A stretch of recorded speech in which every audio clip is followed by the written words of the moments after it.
राधे राधे। जय श्री कृष्णा, जय सीताराम। कार्तिक महात्म का 11वां अध्याय सुनिएगा। एक समय जब समुद्र का पुत्र जलंधर अपनी स्त्री वृंदा के सहित असुरों से सम्मानित हो सभा में बैठा था, तभी गुरु शुक्राचार्य वहाँ पहुँचे, जिनके तेज से सब दिशाएं प्रकाशित हो गईं। तब गुरुजी को आता देखकर असुरों सहित सागर पुत्र ने उठकर बड़े आदर से उन्हें प्रणाम किया। तेजस्वी गुरुजी ने सबको आशीर्वाद दिया। फिर उनको एक दिव्य आसन पर बैठाकर सब दैत्य भी यथा स्थान पर बैठ गए और सागर पुत्र ने नम्रता से यह प्रश्न किया कि हे गुरुजी, राहु का सिर किसने काटा था? आप हमें यह बतलाएं। इस पर श्री शुक्राचार्य जी ने विरोचन पुत्र हिरण्यकश्यपु और उसके धर्मात्मा पौत्र का परिचय देकर देवताओं और असुरों द्वारा समुद्र मंथन की संक्षेप में सब कथा कहकर यह बतलाया कि जब समुद्र से अमृत निकला तो उसे देव रूप बनाकर राहु भी पीने बैठ गया।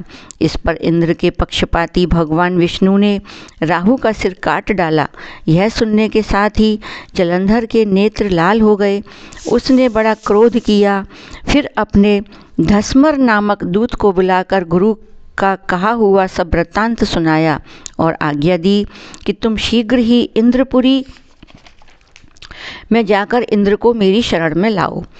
धस्मर जलंधर का बड़ा निपुण दूत था।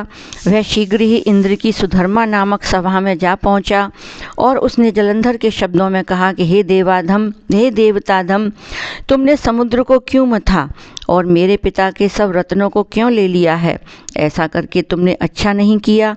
यदि तू अपना भला चाहता है तो उन सब रत्नों सहित देवताओं के साथ मेरी शरण में जा, अन्यथा हे सुराधम, मैं सत्य कहता हूँ कि तेरा राज्य ध्वंस कर दूंगा।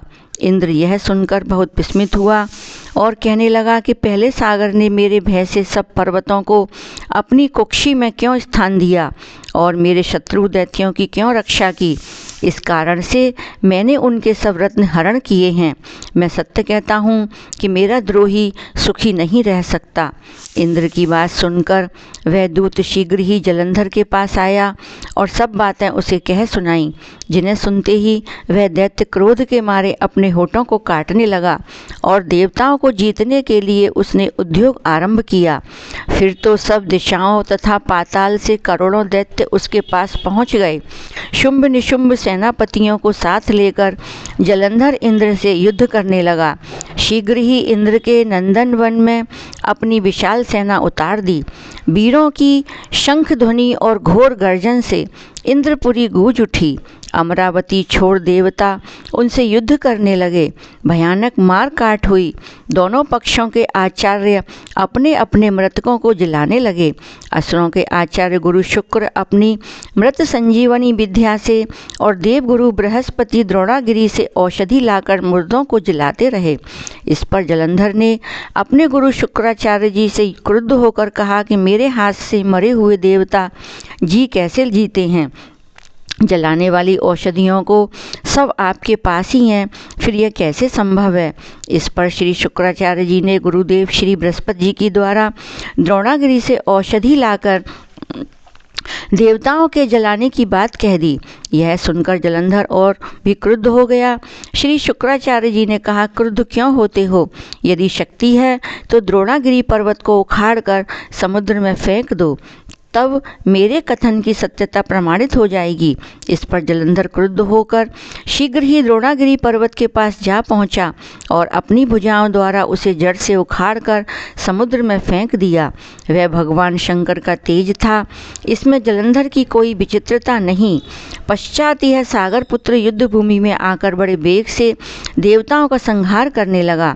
जब गुरु बृहस्पति औषधि लेने के लिए द्रोणागिरी पर्वत पर पहुंचे तो द्रोणागिरी की जगह वहां पर उन्हें सूना मैदान मिला। तब वह भयभीत होकर देवताओं के पास आए और कहा कि युद्ध बंद कर दो, तुम लोग अब जलंधर को नहीं जीत सकोगे। पहले इंद्र ने जो भगवान शंकर का अपमान किया था, यह उसी का फल है।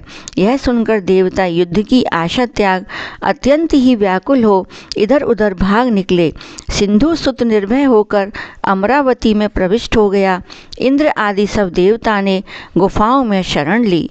बोलिए इंद्र देवता की जय हो।